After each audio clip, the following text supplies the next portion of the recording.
A wireless access point, or WAP, is a device that allows network connectivity using Wi-Fi. And so a wireless access point enables the data communications over the air, so to speak, if your computer is equipped with a wireless networking adapter. So your desktop PC, your laptop, your Mac computer, your mobile device, doesn't matter what computer you're working with, has to have a Wi-Fi connection. Commonly used standards include the IEEE 802.11x standards, and I use X as a variable, which could be B, G, N, or AC. Now, B networks are old, slow, deprecated, outdated. If you see one of these, you got to upgrade the system. You got to put in a new wireless adapter of some sort. So let's say we had a laptop that could only connect via 802.11b, which is limited to like 11 megabits per second or something. Super slow.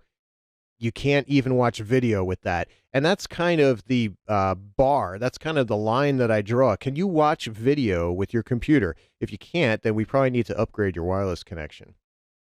Can you watch a video on YouTube, a how-to video or something like that? If not, need to upgrade you to either G, which is 54 megabits per second, or 108, N, which is 300 or 600 megabits per second, and AC, which goes way past that into the gigabit range. So you want to have the fastest connection possible, and Wi-Fi cards are not that expensive. These wireless access points transmit the data over radio waves using these standards, and that's either going to be on the 2.4 gigahertz or the 5 gigahertz frequency, or frequency range, because they use multiple channels, by the way. And the newer the wireless standard, the more likely you'll use 5 gigahertz. Let's illustrate a typical wireless connection to a wireless access point. Here we have a laptop, and like I said before, let's say the laptop has a real slow built-in Wi-Fi connection. We could add another connection. We could connect a USB connection, perhaps an express card connection, or maybe even change out the internal card. Maybe you could change out the mini PCI or mini PCI Express on the laptop. And let's say we put in an external USB connector, an N wireless network adapter. That'll make it a lot faster. We can get to that 300 or 600 megabit range, and then we can watch those videos that I found so important just before. Got to be able to watch those videos. So that laptop's going to make a connection to the wireless access point, which quite often is either a standalone device or is built into your 4-port or SOHO router.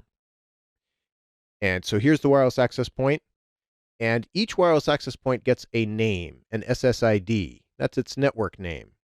And the SSID is what the laptop or other computer will look for when connecting. It needs to know this name to be able to automatically connect. And the name of this one just happens to be Wireless 1. The standard being used is 802.11n, so this one will be compliant. It'll be able to make an N speed connection. And again, that could be on 2.4 gigahertz or 5 gigahertz. That depends on how you configure it. For this particular access point, it's 2.4 gigahertz. How do I know? Because of the channel range. If you have a channel range between 1 and 11, we know it's on the 2.4 gigahertz spectrum. And the encryption being used, really important, WPA2. And we'll show more about that in a second. So this is just a basic illustration of a connection between a laptop or any computer, really, and a wireless access point. And if your computer has a real slow connection, consider upgrading it either by adding an adapter card or by adding an external USB device. Now, let's show an actual connection. I'm in Windows 7. We'll go to the Network and Sharing Center. And you can see here's the computer, and here's the internet. Here's where I want to get to. And here's a red X. Well, that's no good. We don't want a red X. We don't want a break in the line here. We want a connection. We have an unidentified network. Well, what's happening here? Who knows? Could be a lot of different things. Actually, I'm lying to you. I know. The problem is that the wireless adapter is disabled. And that's one of the first things you can always check. Go to your device manager and check your wireless adapter. In this case, I have a TP-Link wireless N adapter. That just happens to be in this computer. But look over here. See the down arrow? The arrow pointing down means that the device is disabled.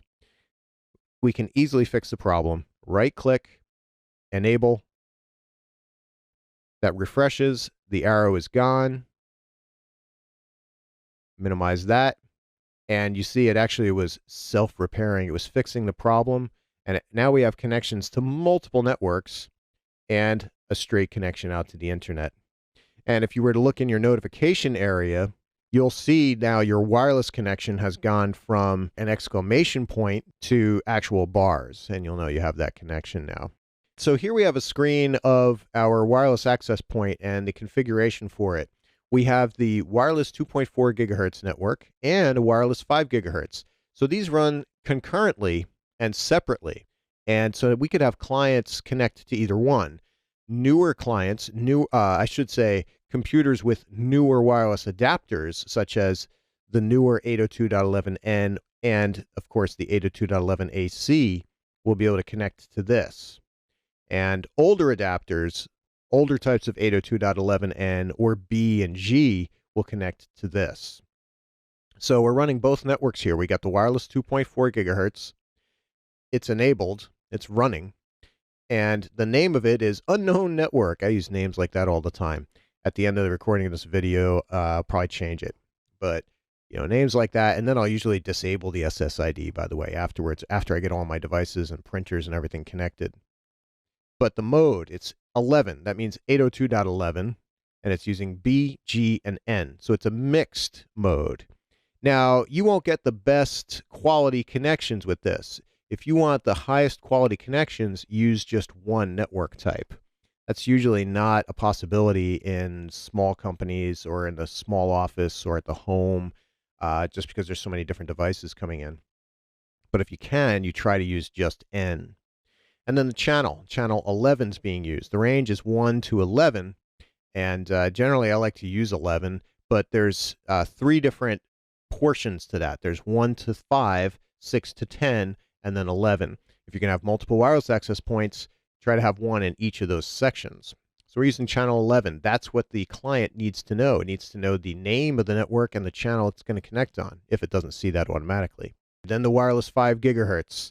We have also called Unknown Network. Separate name, slightly different, but Unknown Network. And then the mode, 802.11a, which is another type, older 5 gigahertz type, 54 megabits per second, but also N on the 5 gigahertz side, and AC. Again, mixed.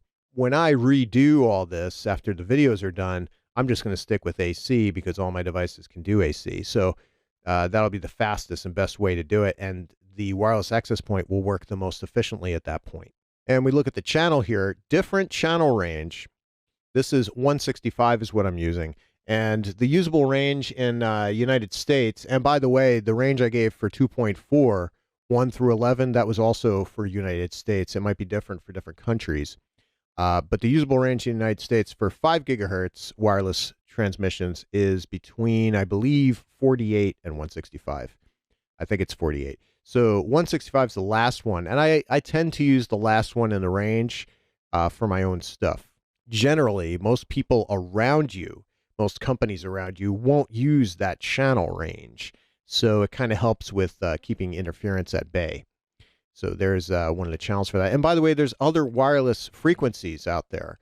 It's not just 2.4 and 5 gigahertz, although those are the most common in the consumer market. And even if you work for a company, there's 3.6, there's 4.9, which is used for public safety, 5.9, 60 gigahertz, the older 900 megahertz range, which is actually being reused for other technologies. So there's all different types of wireless connections, but the ones you should know for the exam, 2.4 and 5 gigahertz. And finally, let's take a quick look at the security, because we actually showed a little of that in our illustration of the computer connecting to a wireless access point. We said it used WPA2, which is recommended. That's going to be the connection type for your wireless. WPA2 is the latest. And PSK means pre-shared key, which means that the key is stored on the wireless access point, as opposed to on a server in an enterprise environment. So we're using this. And the encryption type, the cipher being used to encrypt the data, is AES, Advanced Encryption Standard. highly recommended. You might see other options like TKIP or what have you, but AES is the way to go. Anything else is most likely deprecated and possibly crackable.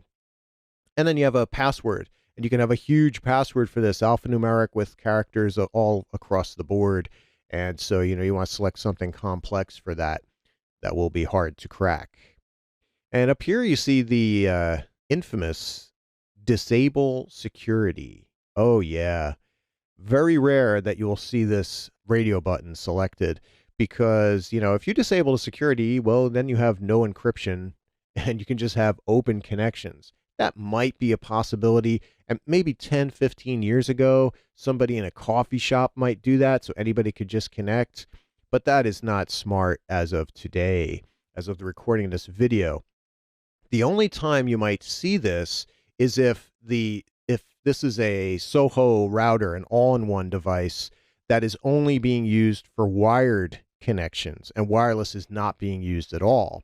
If you have wireless shut off, well, then there's no point in having wireless security. It might just use up some of the processing power of the device. But otherwise, you got to have wireless security and a lot of it. And WPA2 and AES is the recommendation for that. So that's it for the wireless access point. Just a little primer on that. And that's the end of the sub lesson.